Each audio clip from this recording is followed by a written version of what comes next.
Hey guys, it's Dr. Drake 63, and you know, sometimes we like to unbox a firearm.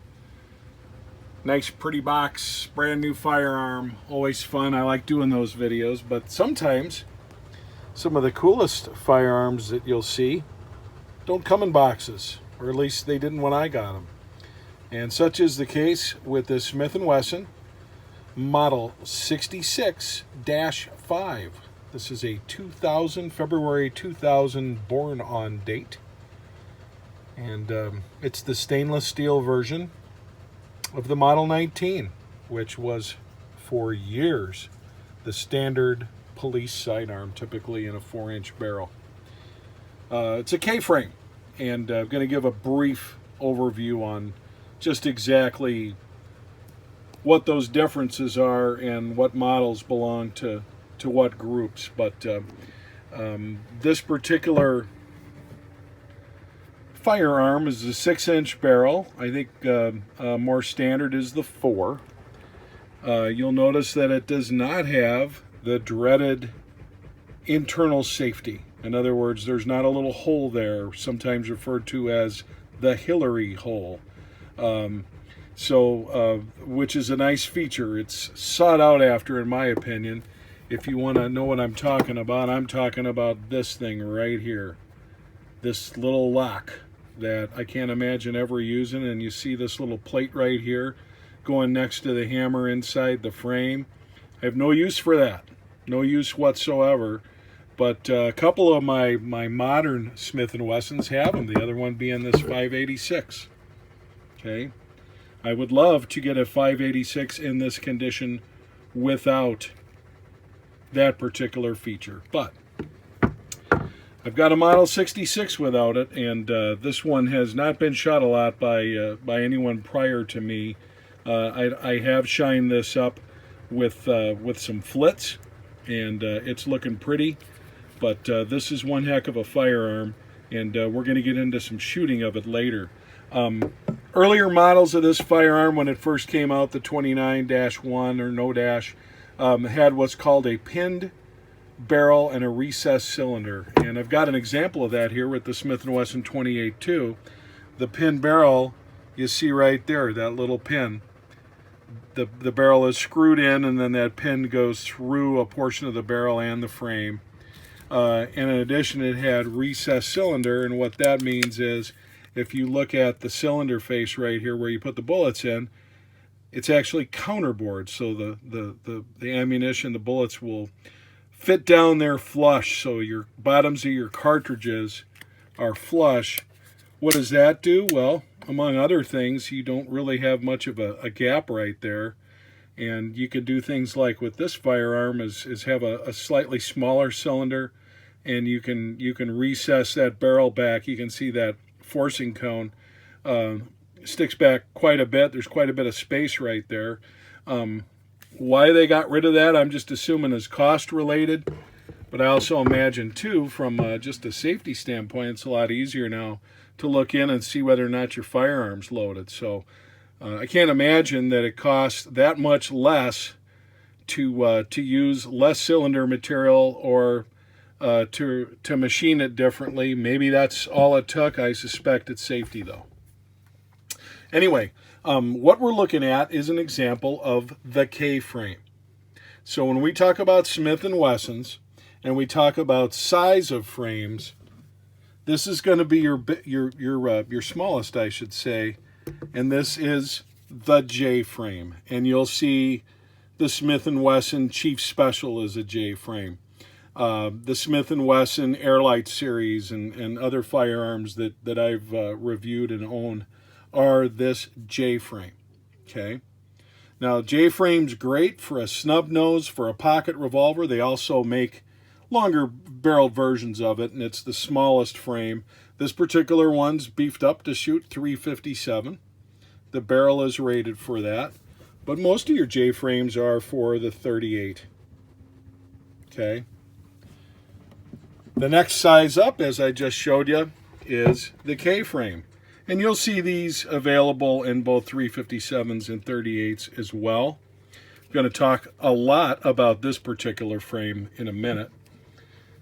This was eventually replaced by the L frame for reasons I'll get into, which is a heavier frame. You'll notice the biggest difference in looking at it is the barrel lug in every version of this 586 or 686 or any L frame runs the length of the barrel, whereas here the lug goes as far as it needs to and stops. Okay, so this is the L frame. So J, K, and L. Okay, now this big guy right here is an N frame, and no, it didn't come after these three. It came before all three of them. But the N frame is the heaviest duty frame that Smith & Wesson makes, to my knowledge, with the exception being the X frame, which is for their Smith & Wesson 500 and their super big bore calibers. I do not own one of those. Probably will not, because I'm not interested in those calibers that much. But this is the N frame, and this was the Model 28, the Model 27, and the original 357 Magnum. This has a lot more weight than your L frame for sure. So it's just a stouter affair. Was able to get from the Lucky Gunner website a nice chart which shows the model numbers that belong to each frame family. So you can pause this video if you want to study these. I'm not going to go through all of this, but I find this to be a good resource tool, and I certainly did not know all of these. So good information. So that brings us to the K frame. Okay. One of the things, if you look real closely at that forcing cone, which for lack of a better way to describe it is the end of the barrel, one of the things you'll notice, and I'll get a better shot here in a second, is that the bottom of it is flat to accommodate the crane, basically closing on the frame. Okay. And what happened was these particular firearms were often used in 38 special, and then when they started arming up and shooting more heavy-duty 357s out of these, especially in the Model 19s, cracks would develop. Now I mentioned to you on the bottom here, you see how it's not a perfect circle, it's flat. Okay, so by what happened was with shooting higher pressure 357 loads, and particularly high velocity 125 grain loads, the whole forcing cone starts to erode, and that's no different than any other forcing cone. They're all going to erode some with use over time. The heavier the load, the more so. However, when you have an inherent weakness, a flat spot, that's going to get exposed quicker. And so what was happening was, after the erosion had occurred with these heavier loads, you'd see some cracking down there. And it's still recommended not to use full house, mostly high velocity, and for whatever reason, not heavier grain, but lighter grain stuff in the 125 range. It's recommended not to do that. Okay, so you can bet that I won't, and I don't really have any interest in shooting those particular kind of rounds anyway. Okay, to compare, looking at this L frame, the 586, you're going to see a perfectly circular and somewhat beefier forcing cone. And so that's one of the features with the heavier firearm construction, the full underlug and so forth, was basically to provide a stiffer, bigger frame, a little bit stronger to hold up to the heaviest Magnum loads. Now looking at that forcing cone on the L frame 586 and swinging over and looking at this N frame, how much thicker that thing is. So the early solution to everything was just make stuff as thick as possible. You'll see that for purposes of comparison. And again, looking at the forcing cone on the K frame. So not as thick as that guy. So why all the hubbub? Why all these different frame sizes? Well, the biggest complaint about the end frames is that they were just simply too heavy. You know, this gun weighs about a half a pound more as a 4-inch firearm than this 5.86. Okay, and that makes a difference when you're carrying it around all day. You know, here you had something that was too strong, so this was not their next step. This was their next step. Going to the K-frame, okay, and it was a lighter firearm. They didn't believe it needed to be built as stout, a little bit better metallurgy, but turns out didn't hold up to those full house Magnum loads, as well as the end frames, as well as they'd hoped. And when they determined it was time to do some things, they came out with the L frame, and that's when you got your 5.86, your 6.86, which is the more popular version. So hopefully that's a little bit of an idea of why we have all these different frames and crazy names for them, and you can really spend a lifetime just learning about all the various different Smith & Wesson nomenclatures and what they mean. Now, I was looking for a 6-inch companion, for lack of a better word, for this Colt Mark III, Trooper Mark III in 357. This is 1975. It's a great firearm.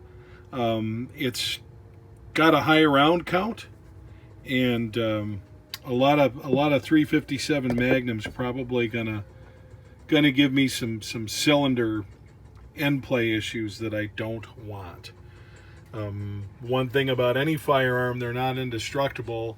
They're all gonna over time shoot loose, and the problem with the Colts, this particular model, you don't have the ability like you do with a Smith or a lot of others of just coming in here and adding a bushing to your cylinder or adding a spacer, a washer.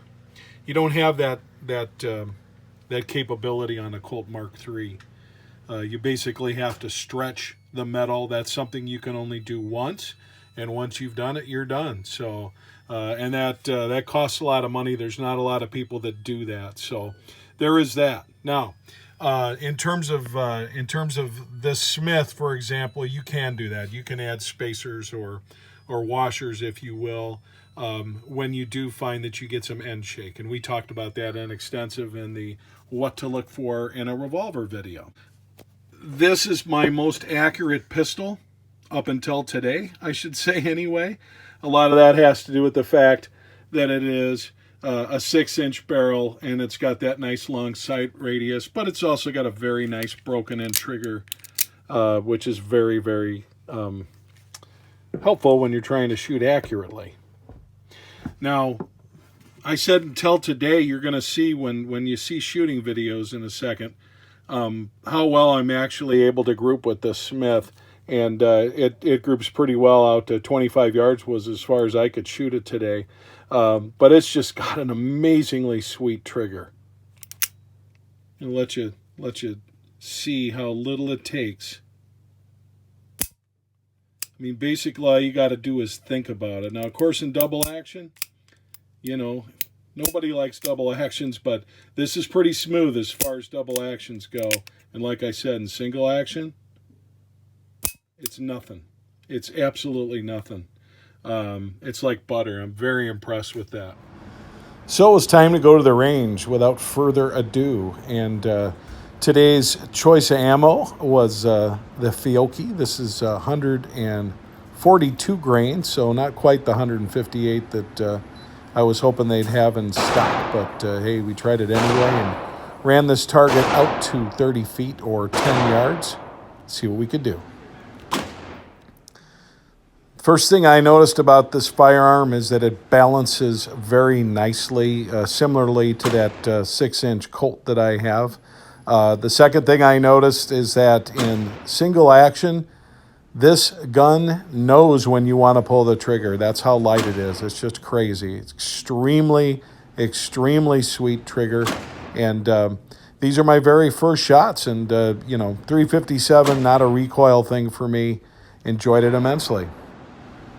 shooting one-handed was also equally easy to do. The gun points very well. I obviously love the red painted, or the red inset, I should say, on the front sight, and it balances very well, and enjoyed shooting that one-handed very much. Again, really just no recoil to speak of in a firearm like that. And here we're switching to shooting this in a double action mode. And, you know, like any other double action, you need to get used to what you're doing. But I found this gun to be very predictable with very consistent break in the double action mode. And, again, was able to get some decent accuracy. Looking at target results, these were my first shots that I took in single action mode. Then these are moving to double action mode. This is my one-handed effort. All of this is from 10 yards. We drop down to taking our time a little bit more. This is in double action as well. And, you know, I'm obviously happy with the results. Going over here now, we're looking at a 25-yard result. So, you know, all told, I have to be pretty happy that, you know, I'm getting the similar consistency with the 25 yards, but even closer up. It's a testament to how well a long sight radius is, as well as consistent and predictable and reliable. Very happy with this, and I decided now it's time to do what I call shoot small, aim small, and hit small results. And I'll show you what that looks like in a second. But very, very pleased with this gun. It shoots as well as I can shoot it, and I can shoot it as well as I can see it. And, you know, the same old thing, black sight, red dot, shooting at a target which is a black circle with a red dot. You know, obviously a lighter colored target's going to be easier to acquire, but this is a gun that I can tell you right now is going to be just as absolutely accurate as I am. And speaking of accurate, this is a 6-shot group shot carefully with single action. This is from 10 yards or 30 feet. Hit the same hole a few times. For me, no evaluation of any pistol is going to be decent without shooting it as fast as I can.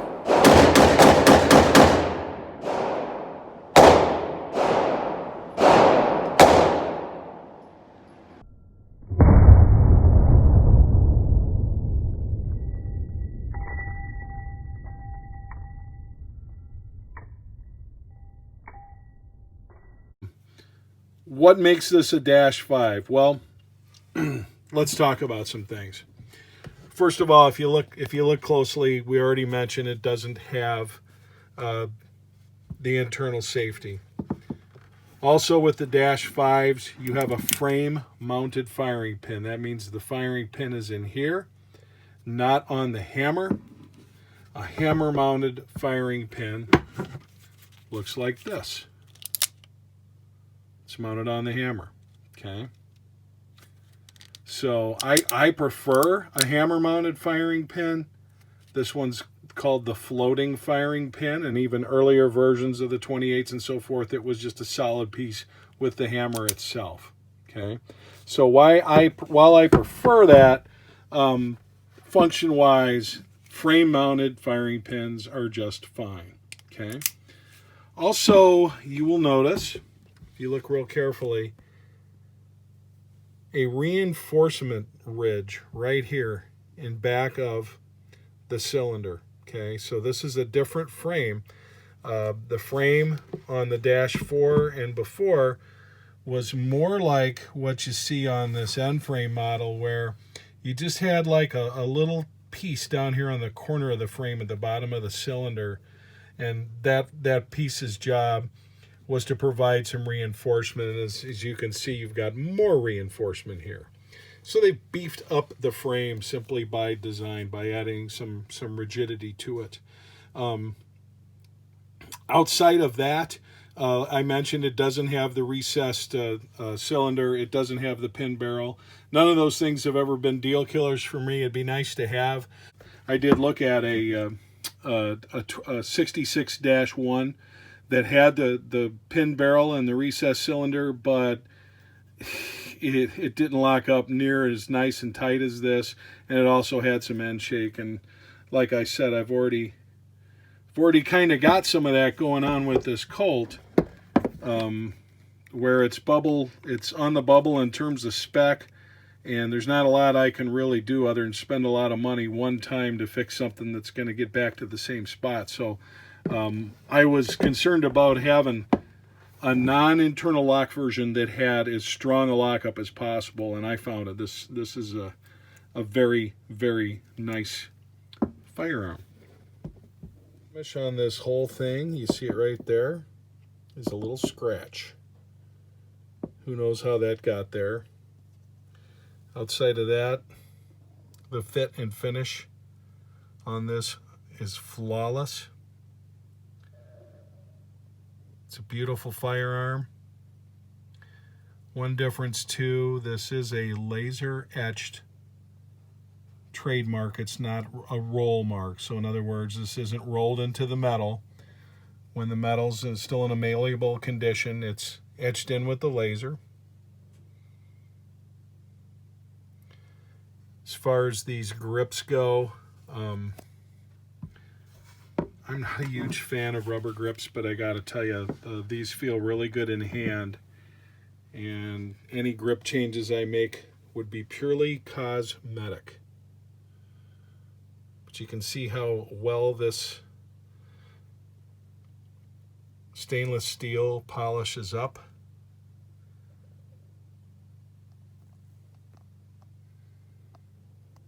Just a beautiful firearm.